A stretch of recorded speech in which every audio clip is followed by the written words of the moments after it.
तो आइए, ये बड़ा सौभाग्य है हमारा और आपका, श्री महाराज जी की कृपा से, माता श्री मंगला जी की कृपा से ये सत्संग हमको समय समय पर मिलता रहता है। मेरा निवेदन है कि अपना बेशकीमती समय निकाल कर आए अपने घरेलू कार्यों से निवृत्त होकर के। कहते हैं कि भावना में भावना, तो ऐसी भावना बेकार है, और भावना में अगर भाव है तो हमसे बेड़ा। तो भाव कैसा होना चाहिए? कौन सा भाव होना चाहिए? बेड़ा पार वाला होना चाहिए वैसे तो आइए, और हमारे संतों ने नाना प्रकार से हमारे जैसे अज्ञानी लोगों को धर्म के रास्ते पे चलाने के लिए बड़ी बड़ी व्यवस्थाएं बनाई हैं, और हर तरह से समझाने का प्रयास किया है, और कहा भी है कि लगे रहोगे संसार में, फुर्सत न होगी काम से। क्योंकि ये जीवन ही ऐसा है, कभी फुर्सत तो होती नहीं किसी के लिए, और खासकर भगवान के लिए तो है ही नहीं। लगे रहोगे संसार में, फुर्सत न होगी काम से, और कुछ समय ऐसा निकालो जो प्रेम हो जाए भगवान से। 24 घंटे में कितने पैर होते हैं? 8। बुद्धिजीवी पुरुष सभी कल के लगभग जानते ही हैं। 8 पैर होते हैं, जिसमें 3 पैर तो सोने खाने पीने के लिए, हमारे धर्म ग्रंथों के अनुसार उधर की पूर्ति के लिए, और 1 पैर किसके लिए है? 1 पैर में 3 घंटे होते हैं। 1 पैर हमारे संत महापुरुषों ने शोधन करके निकाला भगवान के भजन के लिए, और उस पैर का वास्तव में अगर सही उपयोग हो तो जीवन का बैलेंस बिल्कुल सही रहेगा। तराजू की तौल जब भी मंजूर की जाती है जब दोनों बैलेंस पले बिल्कुल लेवल होते हैं। अगर इधर उधर होगा तो कोई ना कोई त्रुटियां उठाता रहेगा कि ज्यादा है कम है, ज्यादा है कम है। ऐसे ही जीवन है। इस जीवन को बैलेंस में रखने के लिए, लेकिन ये बात हमारी समझ में कम क्यों आती है? क्योंकि हम घर गृहस्थियों में रह करके इस उधर की खातिर, बहुत सी व्यवस्थाओं की खातिर कि ऐसा कर लूं, ऐसा करने से ऐसा हो जाएगा, ऐसा कर लूं, ऐसा करने से इन बच्चों को किसी कर लो, चलो उठो यहाँ से, ऐसा करने से ऐसा हो जाएगा, इतना कमाने से ये क्या हुआ, ऐसे करते करते करते करते समय का तो पता चलता नहीं, और उम्र हमारी चली जाती है।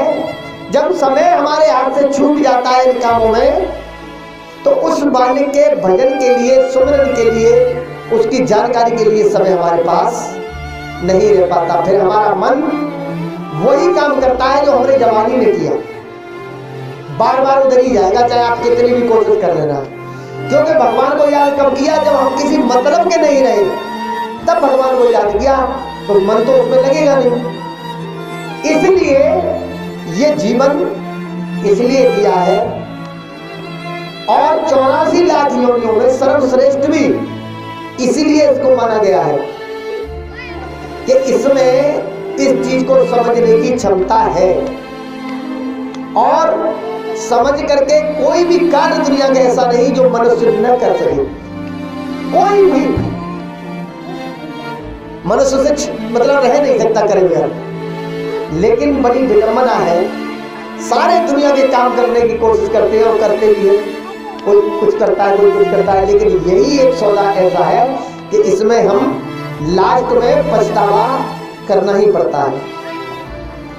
और आया है सो जाएगा, इसमें तो कोई झुठलाने वाली बात है नहीं। चाहे राजा हो, रंग हो, बड़े बड़े महापुरुष इस धरा पर आए, हर तरह से प्रयास किया हम लोगों को इस बात को समझाने के लिए, धर्म के रास्ते पर चलाने के लिए। और जो जो लोग संत महापुरुषों के बताए हुए सदमार्ग पर चले, उनका नाम आज भी बड़ी श्रद्धा के साथ, सम्मान के साथ लिया जाता है। समाज में स्वर्ण अक्षरों में धर्म ग्रंथों में अंकित हो गया, और उन धर्म ग्रंथों को बड़े श्रद्धा के साथ हम पूजते हैं, पढ़ते हैं, मानते हैं, हर तरह से, चाहे उसका लाभ मिले या न मिले वो अलग बात है, लेकिन श्रद्धा ग्रंथों के प्रति, संतों की वाणी के प्रति हम लोगों में हमेशा रहती है। चाहे हमें जानकारी है या नहीं है वो अलग बात है, लेकिन जब धर्म के रास्ते की सही जानकारी मिलती है तो उसका जीवन में तत्काल फल भी मिलना प्रारंभ हो जाता है। तो ये व्यवस्था आदिकाल से है, कोई नई नहीं है। संत महापुरुषों की इस समाज में सतयुग, त्रेता, द्वापर और अब ये कलयुग हमेशा से चली आ रही है। संत महापुरुषों का आगमन समाज में हमेशा रहा है, आज भी आए हैं, आगे भी ये आते रहे, कभी क्रम खत्म नहीं होगा। अब वो अलग बात है कि हम लोग समझते हैं या नहीं समझते हैं। मालिक की ऐसी माया है, वो अपना काम करते रहेंगे। अब रही हमारे ऊपर कितना समझते हैं और कितना कर पाते हैं। अगर ज्यादा नहीं तो उस मालिक का नाम थोड़ा बहुत समय में 24 घंटे में हमें लेना चाहिए, तभी हमारी सदगति होगी। ध्यान करना, हमारे जीवन की दो गति है, तीसरी कोई गति नहीं, एक सदगति और एक दुर्गति। अब सदगति के रास्ते को तो हमने पकड़ा नहीं, जाना नहीं, अब कौन सी गति है फिर हमारे जीवन में? क्यों कि अच्छी चीज को पाने के लिए, समझने के लिए समय भी चाहिए। तन, मन और धन, तीन चीजों का बिल्कुल बैलेंस हो जाएगा, लेवल हो जाएगा, मिक्सिंग हो जाएगा तो बात समझ में आने लगेगी। अगर एक भी कमी रह गई तो बात समझ में नहीं आएगी। कुछ न कुछ मन के अंदर ऐसा ख्याल आता रहेगा, ऐसा घटना समय भी कहते हैं, ऐसा कुछ नहीं समय भी कहते हैं, ऐसा कुछ नहीं ऐसे कहते हैं। अब विश्वास पैदा होता रहता है मन के अंदर, उधर बुधर चलती है, करूं कि नहीं करूं, ऐसा हो जाएगा कि नहीं हो जाएगा, शंका। और शंका का समाधान कब होता है? जब उसका प्रत्यक्ष प्रमाण हमारे सामने प्रकट हो जाता है, तो सारी शंकाएं कहाँ चली जाती हैं? समाप्त हो जाती है। ऐसे ही ज्ञान का है, जब हम दृढ़ता से, विश्वास के साथ, श्रद्धा और भाव के साथ समर्पण होते हैं और उसको लेकर के, समझ करके जब हम कर्म में उतरते हैं तो उसका फल हमारे सामने प्रकट होने लगता है। यही धर्म ग्रंथ समझाते हैं हमको, यही संत महापुरुष समझाते हैं हमको, और दो ही बातें हैं समझने की, या तो गद्य में और या पद में, गायों के द्वारा, पदों के द्वारा या कथाओं के द्वारा, और कोई रास्ता तो नहीं। जैसे भी हमारी समझ में आ जाए वैसे ही हमारा भला हो सकता है। कुछ लोग संगीत के शौकीन होते हैं, ढोलक कट जाए, अरे यार ढोलक कट गई, भजन तो बहुत बढ़िया हो गया, कहाँ गया ध्यान? ढोलक में गया। लेकिन भजन क्या संदेश दे रहा है? कोई लेना देना, मजा तो आ रहा है, आनंद तो आ रहा है, लेकिन आनंद जो आ रहा है वो किस विषय पर आ रहा है, उसका वास्तविक स्वरूप क्या है, वो पकड़ हमारे अंदर नहीं होती। और जो पद गाए जाते हैं, सुनाए जाते हैं, उसका वास्तविक स्वरूप अगर समझ में आ जाए तो ढोलक कट जाए, बाजा कट जाए, अगर मान के चलो पहाड़ी का सुर भी चला जाए, लेकिन शब्द बरकरार आ रहा है और जो संदेश दे रहा है वो हमारी समझ में आ रहा है। और जब हम उसको कर्म में उतारेंगे तो उसका फल आपके सामने प्रकट होगा। और यही हमारा जीवन है। इसलिए जहां भी सत्संग, कथाएं, भागवत जितनी भी होती है, चाहे कितना भी आदमी कैसा भी कार्य करे, वो बिल्कुल नहीं जानता हो धर्म ग्रंथों को, फिर भी उसके अंदर एक श्रद्धा जागृत होती है। क्यों होती है? ऐसा क्या है? भले मतलब में रखे, लेकिन फिर भी श्रद्धा जागृत रहेगी। क्यों? कि श्रद्धा इसलिए होती है कि इस शरीर को वही चला रहा है जो नाना प्रकार से उसकी चर्चाएं की जा रही है, वो बैठा है, वही हमारी समझ को पैदा करता है, वो श्रद्धा पैदा करता है, वो सबको चलाने वाला वो एक ही है, राम साहब। और इस मन का जब तक कोई मूल नहीं होगा, अगर मूल नहीं मिलेगा जब तक ये दौड़ता ही रहेगा संसार में। इसीलिए हमारे बीच में संत महापुरुषों का हमेशा आगमन हुआ है, क्योंकि इस मन की दौड़ संसार में है, संसार भी उसी मालिक का है और ये मन भी उसी के जरिए से उत्पन्न हुआ है। तो जब तक दोनों का बैलेंस नहीं होगा, जब तक जीवन का भी बैलेंस नहीं बनेगा, डिसबैलेंस रहेगा हमेशा। इसीलिए कहा हमारे संत महापुरुषों ने कि मन के हारे हार है और मन के जीते जीत। 2 कुर्सियां मंगवा दो महाराज जी आए। मन के हारे हार है और मन के जीते जीत, मन ही मिलाए राम से, उधर ले जाओ नहीं तो, और मन ही मिलाए राम से मन ही कराए फजीत। यानी हमारे जीवन में अगर परिस्थितियां खड़ी होती हैं तो मन की खातिर होती है, और अगर समझदार हम बनते हैं, ज्ञानी बनते हैं, धर्म के रास्ते पे अगर चल पाते हैं तो वो भी मन की ही बात है। अगर मन में नहीं है तो कोई केस और रास्ता घोल के प्यार दो, लेकिन वो पचेगा नहीं, कि पच जाएगा, पचेगा तो नहीं। अगर मन हमारा है, अगर वास्तव में ही मन हमारा है, तो अगर चटाई की जगह पर धूल में बैठना पड़े तो हमें पता नहीं चलेगी हम धूल में बैठे, क्योंकि मन हमारा है। मन की जब सुर्ती लग जाएगी उसमें तो फिर कल्याण होने में समय नहीं लगेगा। इसलिए हमारे संतों ने मन के बारे में बताया। और मन की आकृति क्या है, तो बड़ा ही सुंदर भजन, और सबने सुना है, वो तो मैं पहले कह चुका हूं, भजन को तो सब सुनते हैं और उसका आनंद भी लेते हैं, लेकिन भजन हमसे क्या संदेश देना चाहता है, हमको किस रास्ते पर बताना चाहता है, लगाना चाहता है, वो चीज हमारी पकड़ में नहीं आती।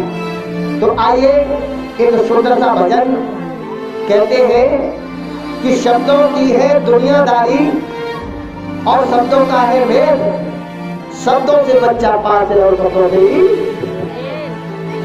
अगर धर्म ग्रंथों के द्वारा, संत महापुरुषों की वाणी के द्वारा, किसी ज्ञानी पुरुष के द्वारा कोई भी शब्द अगर हमारे मन में समा जाए तो कल्याण तो उसी से हो जाएगा। बशर्ते विश्वास के साथ हमें सीखना है, उसको करना उतारना है। और वैसे तो हम रात दिन सोचते रहे कुछ नहीं होने वाला है, सर खुला खुला के तमाम चले जाते हैं और आते, ऐसा तो होता रहता है समाज में।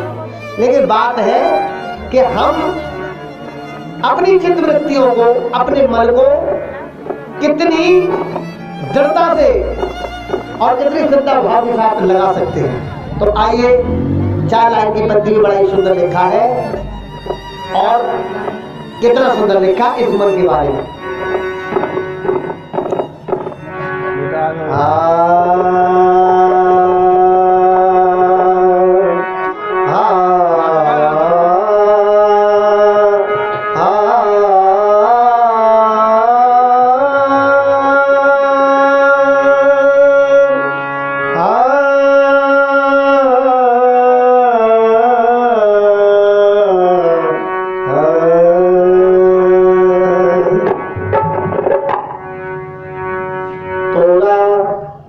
मन दर्पण कहलाए, थोड़ा मन दर्पण कहलाए, थोड़ा मन दर्पण कहलाए। भले बुरे सारे कर्मों को, भले बुरे सारे कर्मों को देखे और दिखाए, थोड़ा मन दर्पण कहलाए, थोड़ा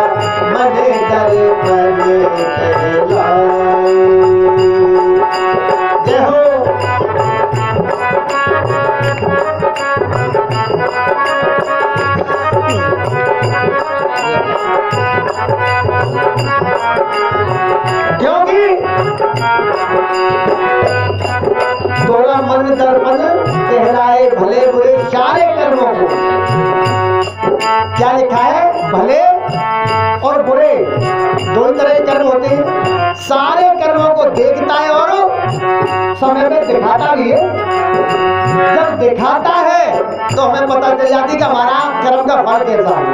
उसी को फल कहते हैं जो हमारे सामने प्रकट होता है। अब कैसा करना चाहिए ये तो हमारी समझ की बात है। इसलिए आगे की पंक्ति में लिखा,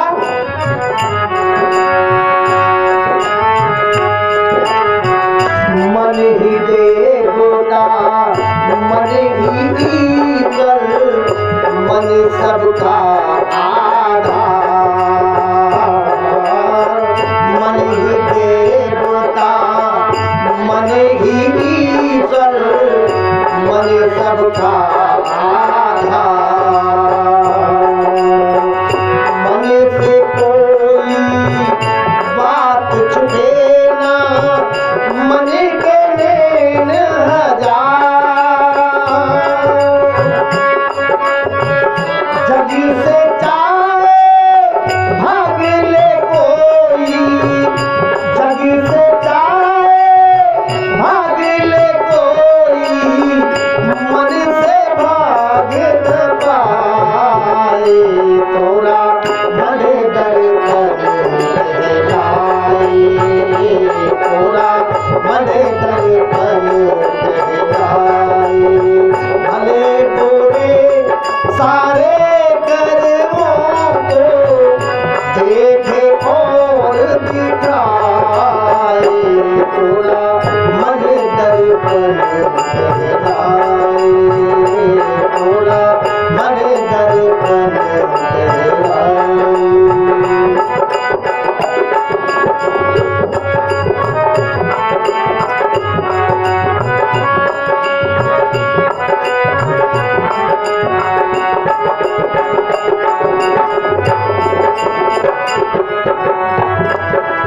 और इस शरीर पर सबको गरूर है। ताकतवर होता है तब भी गरूर होता है, धनवान होता है तब भी गरूर होता है, पदवान होता है तब भी गरूर होता है। यानी कोई न कोई स्थिति बनी रहती है। प्रभुता पाए कौन मधनाई, गोस्वामी जी ने लिख दी। जब भगवान की कृपा होती है, समय होता है, तो सबको होता है कि हाँ साहब मैं फलाना हूँ और ऐसा हूँ। लेकिन हमारे संतों ने क्या लिखा?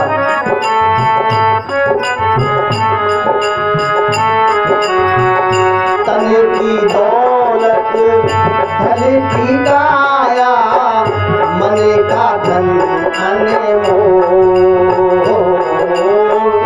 तन की दौलत धन की काया मन का धन अनमोल।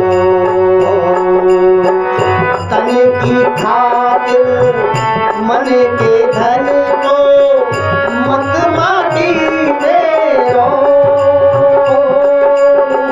मन की कदर भुलाने वाले, मन की कदर भुलाने वाले हीरा जन्म गवाए। तोरा मन दर्पण कहलाए, तोरा मन दर्पण कहलाए। भले बुरे सारे कर्मों को देखे और दिखाए।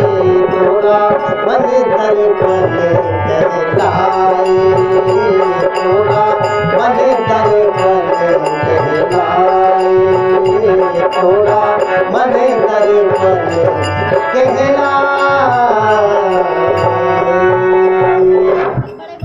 अब तो मन की बात शायद समझ में आ गई होगी कि मन हमारा कैसा है और क्या करता है, कहां तक पहुंचा सकता है। समझ में आई ना बात कुछ? यही इसीलिए हमारे संतों ने कह दिया कि मन के हारे हार है। आप संसार से हार जाना, कोई फर्क नहीं पड़ेगा आपके ऊपर। इसको चाहे जबरदस्त कर लोगे संसार को। अगर मन से हार गए तो हो सकता है जहर खा के तुरंत अस्तित्व खत्म कर दे, पंखा से लटक जाए। आ रही बात समझ में? मन एक ऐसा सौदा है हमारे जीवन का, जो ये सारा जितना हम देखते हैं और करते हैं ये सब एक पलड़े में रख दिया जाए, फिर भी मन को समझा नहीं सकता अगर बिगड़ जाए तो। समझ रहे ना बात? जब भी आदमी खुदकुशी करता है तो कब करता है? जब मन के अंदर विकार भर जाते हैं, पूरी तरह से बिगाड़ देते हैं उसको, तो फिर संभाले नहीं समझता। इस बेटे को मैंने इतना पैसा खर्च करके पढ़ाया, लेकिन मैं जो शराबी पी गया। आपने तो अपनी कदीम खत्म नहीं छोड़ी, लेकिन ऐसा हो क्यों? कि वास्तव में इस मन को कंट्रोल करने के लिए, इस मन को सही जगह पर लगाने के लिए हमको साधन चाहिए। अब जहां से हमारे उधर की पूर्ति होती है, सारा संसार लग रहा है, हम भी लगे हुए हैं, ऐसी बात नहीं, लगे हैं, कोई बुराई नहीं। ये जीवन उस मालिक ने दिया है, माया भी उसी की है, हमारी आपकी नहीं है। हम तो खामखा लड़ रहे हैं थोड़े थोड़े समय के लिए, हमको बनाया है इसको यूज करने के लिए, लेकिन उस यूज के चक्कर में हम मालिक बन जाते हैं, बन जाते हैं, उसमें मरने मिटने के लिए तैयार हो जाते हैं। और संत महापुरुष सिर्फ इसी चीज को विस्तार पूर्वक बताते हैं कि कैसे भी अज्ञानी जीव के अंदर ये बात पहुंच जाए और समझ में आ जाए, तो एक सिस्टम पे ये काम करने लग जाए, और सिस्टम में जो कार्य करता है उसका फल समय समय पर उसको प्राप्त हो जाता है। अगर सरकारी नौकरी भी मिल जाए तो अपने मन के हिसाब से कर लेगा नौकरी? आप बताइए, नौकर तो नहीं कर सकता, कैसे करेगा? जो सरकार के रूल्स हैं उनको फॉलो करना पड़ेगा, और अगर नहीं जानता है तो 6 महीने की ट्रेनिंग दी जाएगी उसको, और सरकार पैसा भी देती है उसका और सिखाती भी है, लेकिन काम कैसे होगा? उनके आधार पर होगा, तभी सरकार को लाभ होगा उसका, और फिर आप तो आगे हो जाएंगे। लाभ सरकार को होगा और उससे ज्यादा लाभ उसका प्रतिफल किसको मिलेगा? सरकार को या आपको? वो तो जो करेगा उसी को मिलेगा ना। तो ऐसे ही ज्ञान और अज्ञान सिर्फ दो ही पहलू हैं। अज्ञान उसको कहते हैं अनजान के, जाना नहीं और लगे पड़े करने के लिए लगे पड़े। अब वो तो धूल में लट्टो और पच जाता हो, ठीक है, नहीं तो धूल ही धूल है, आंखें में ऊपर आएगी, ऐसा होता है ना। लेकिन जान करके करोगे तो कुछ नहीं होगा, बड़े आराम से ये जीवन ऐसे कट जाएगा तो पता भी नहीं चलेगा कब कट गया, और मालिक से मुलाकात हो जाएगी, उस रास्ते पे चले जाएंगे आप। लेकिन बात यही है, धर्म धर्म धर्म, मैं धर्म से कह रहा हूं, मैं ना झूठ बोल, आदमी तुरंत कहता है, लेकिन धर्म है क्या? धर्म है क्या? आप धर्म से कह रहे हो तो धर्म है क्या? पहले दिमाग की बर्बाद बताओ, तब कहना धर्म से। धर्म को जानते नहीं, धर्म की आड़ में लेकर के मैं ऐसा नहीं करूंगा, धर्म से मैं ऐसा नहीं करूंगा, धर्म से मैं ऐसा नहीं करूंगा, धर्म से मैं झूठ नहीं बोलूंगा, धर्म से लोगों की फितरत बन जाती है ना। तो ये चीज कब खत्म होगी? जब वास्तविकता को अपनी को हम जानेंगे। हमारा मूल क्या है? हमारा मूल क्या है? हमारा मूल है जिसने हमें धारण कर रखा है, सारे संसार को चला रहा है, हमें भी चला रहा है, प्राणों का पति। अब प्राणों का पति कहाँ होगा? वृंदावन में बिहारी जी के मंदिर में, अमरनाथ में, काशी विश्वनाथ पे, गंगा सागर में तीर्थ करने जाते हैं ना, तो उस प्राणों को पति से मिलने तो जाते हैं, और कहाँ जाते हैं, है कि नहीं? तो वहां मिल जाता है प्राणों को पति, कि नहीं मिलता? वृंदावन गए आप लोग?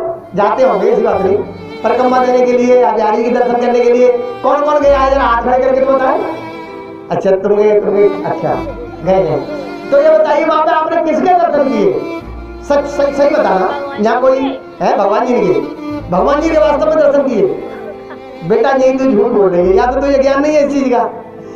वहां भगवान की फोटो मूर्ति के दर्शन किए बेटा आपने, भगवान के नहीं किए। किसके किए? मूर्ति के किए ना। हम भी गए, हमने भी मूर्ति के किए। क्या साहब, क्या झुठलाने वाली बात है? हम झूठ बोल रहे हैं? तो भाई जिस मठ में हम जाते हैं तो किसके दर्शन होते हैं? भगवान की मूर्ति यानी प्रतिमा की। अब भगवान की प्रतिमा के दर्शन हो गए तो भगवान के कैसे हो गए? कभी विचार किया? हम मूर्ति के दर्शन करके तो विचार कम से कम आ जाना चाहिए कि मूर्ति के तो दर्शन हो गए भाई, अब भगवान के दर्शन कैसे हो गए? या तो फिर हमको ये पढ़ाया गया है कि भगवान है ही नहीं इस दुनिया में। ऐसा देखिए हमारे दादा समझ रहे इस चीज को, अंदर है और हम दर्शन करने कहाँ गए? मूर्ति, वहां तो मूर्ति मिलेगी, जो असली तो तुम्हारे साथ है ना। हाँ, तो जब ये ज्ञान की बात है, अब अंदर का रास्ता कौन बताएगा? बात ये आती है, अगर थोड़ा सा हम विचार करें तो सारी चीज हमारे आसपास ही है। ऐसा नहीं है कि हमसे बहुत दूर हो। दूर कब होती है? जब हम विचार नहीं करते, माया और दौड़ रहा है। किसी को ठेका दे दिया हमारी चार 50,000 रुपये मैं खर्च कर रहा हूँ, कर लेती भागवत, हाथ उठा के फलाने ठाकुर साहब ने 50,000 भंडारे में दान किए। ठाकुर साहब मस्त, पर अपने मूल का पता नहीं है ठाकुर साहब को हमारा मूल कहाँ है। तो विडंबना हमारे जीवन की कहाँ रही? वो तो पैसा आपने खर्च किया, उसकी छाप लग गई आपने, कोई दिक्कत नहीं है। समाज में आपका नाम भी हो गया, आप कहेंगे अरे ठाकुर साहब आपने तो फलानी जगह भंडारा हुआ तो उसमें आपने 50,000 रुपये दिए, तो आप प्रसन्न हो, यही तो है। अब वो पुण्य हो गया आपका, ये मान लीजिए, लेकिन पुण्य से आपकी सदगति नहीं होगी। ये आप ध्यान करना, सदगति किससे होगी? जिसने ये दोनों बनाई है उसको मुलाकात करनी पड़ेगी, किसी भी रूप में कीजिए। अब जो उस रास्ते को हमें बता करके सॉल्व कर दे हमारी इस समस्या को, तो बस जीवन का कल्याण है। तब होगा बड़े भाग्यमान तन, और नहीं तो दुर्भाग्य माना जाएगा। बड़े भाग्य दुर्भाग्य तन पावा, सीधी सीधी बात है कि नहीं? तो ये दुर्भाग्य कब खत्म होगा हमारा? जब अपने मालिक से मुलाकात, और मुलाकात करके उसका भजन, ध्यान और सुमरन हमारे सभी संतों ने एक मत होकर कहा है। अपने अपने जैसे जीवन में अनुभूति की हमारे संत महापुरुषों ने अपने अनुभव से ये लिख दिए ग्रंथ, और उन ग्रंथों को हम पढ़ के लिख करके चलने की कोशिश और प्रयास करते हैं। और जिन महापुरुषों ने उनको समझा है, अपने जीवन में उतारा है, तो उस पटल पे वो कार्य कर रहे हैं, खुद भी सुधरने का काम कर रहे हैं और सुधारने का भी कोशिश कर रहे हैं। अगर सुधर जाए तो, नहीं तो खुद तो सुधरेगी। बस इतना सा ही फर्क है एक साधारण में और संत में, ज्यादा बड़ा अंतर नहीं है। चोला तुम्हें भी वही मिला, उनको भी वही मिला, फर्क इतना है। इस फर्क को निकालने के लिए ही हमें थोड़ा सा समय निकालना चाहिए, संतों के सानिध्य के लिए, समझने के लिए। और जब ये चीज समझ में आ जाएगी तो बिल्कुल बराबर हो जाएंगे आप, अपने स्वामी का संग करने लगेंगे तो बस कल्याण हो गया। इसलिए 4 लाइन की पंक्ति में एक भजन और है, उसके बाद हमारे पूज्य महात्मा जी अपने विचार रखेंगे और सभी शांति श्रवण करेंगे। चलते चलते एक भजन और नाना प्रकार से समझाने का प्रयास किया है इसी शरीर के बारे में, और लिखा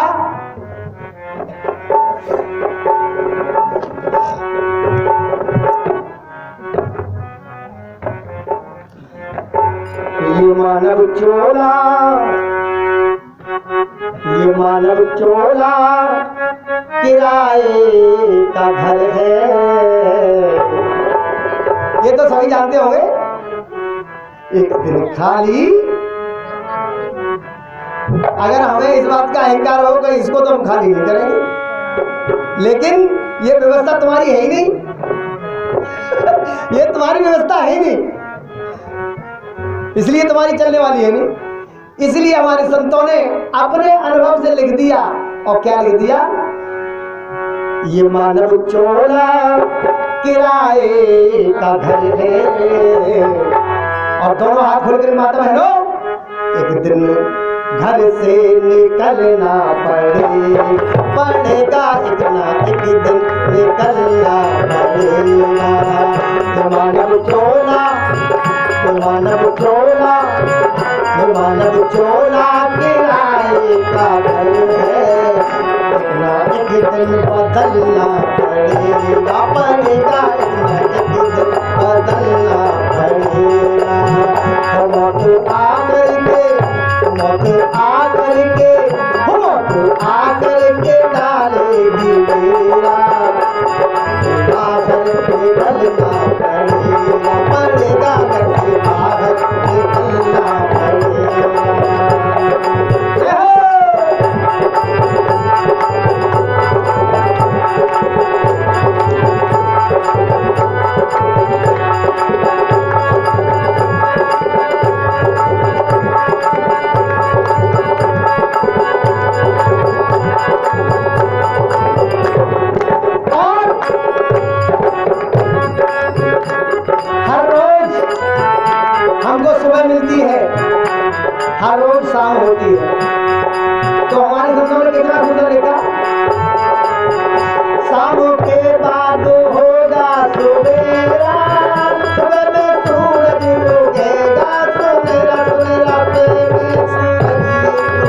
पाँव फूलों पे रखने से पहले, पाँव फूलों पे रखने से पहले तुमको हाथों पे चलना पड़ेगा, पड़ेगा तुमको हाथों पे चलना पड़ेगा।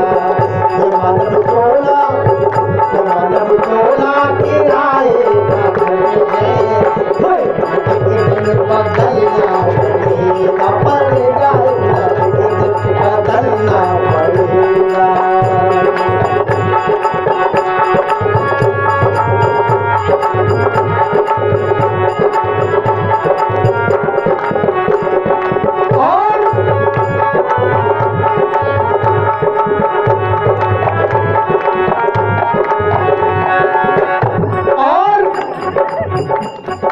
ये शरीर न तो सोने का है, न चांदी का है, न स्टील का है, न लोहे का है, किसी धातु का नहीं है। किसका है? जिसमें हम बैठे हैं इसी का है। इसी में से सारे रस निकल निकल के जमा हो गए इसमें, और ये माया उस मालिक की जो इसको चला रहा है और इसको बना रखा है। वो जब चाहे जब इसको इसमें मिला देगा। इसीलिए लिखा ये मानव चोला है माटी का ढेरा, एक दिन मिट्टी में मिलना पड़ेगा, पड़ेगा एक दिन मिट्टी में मिलना पड़ेगा। मानव चोला है मिट्टी का ढेरा, एक दिन मिट्टी में मिलना पड़ेगा, पड़ेगा एक दिन मिट्टी में मिलना पड़ेगा, एक दिन मिट्टी में मिलना पड़ेगा। और परिवार वाले क्या करेंगे? किसी को धरती में कर देगा भंगो, किसी को अग्नि में जलना पड़ेगा, किसी को धरती में कर देगा भंगो, किसी को अग्नि में जलना पड़ेगा। ये मानव चोला किराए का घर है, एक दिन बदलना पड़ेगा।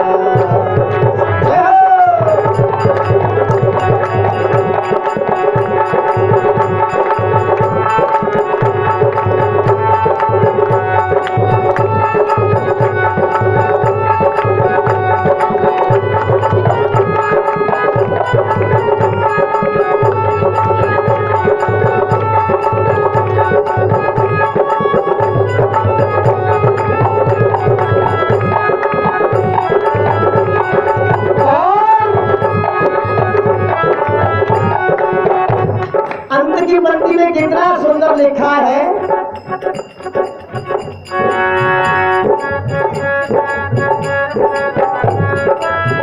जीते जीने न जाना प्रभु को, मानव जीवन जाए दुर्गति को। जीते जीने न जाना प्रभु को, मानव जीवन जाए दुर्गति को, ये मानव जीवन जाए दुर्गति को। दुर्गति को समझते हैं? दुर्गति पहले भी बताया था मैंने। दुर्गति को समझते हैं? सदगति और दो ही गति है, तीसरी कोई गति नहीं है इस तरीके।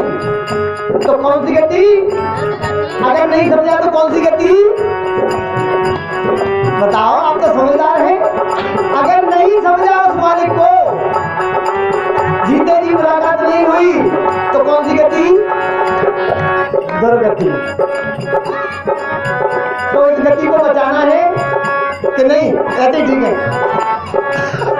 बचाना है तो संतों का सानिध्य, किसी महापुरुष का दामन थामना पड़ेगा और उस मालिक का रास्ता में जाना पड़ेगा। जहां बैठा है वहां तक जाना पड़ेगा।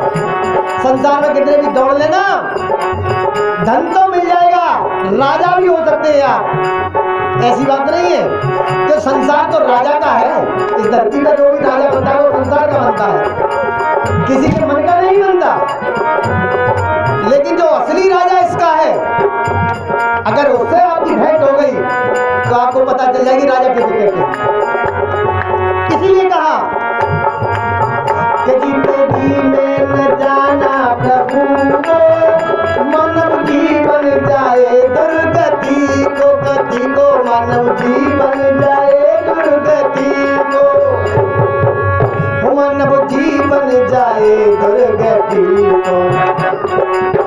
हो सत्य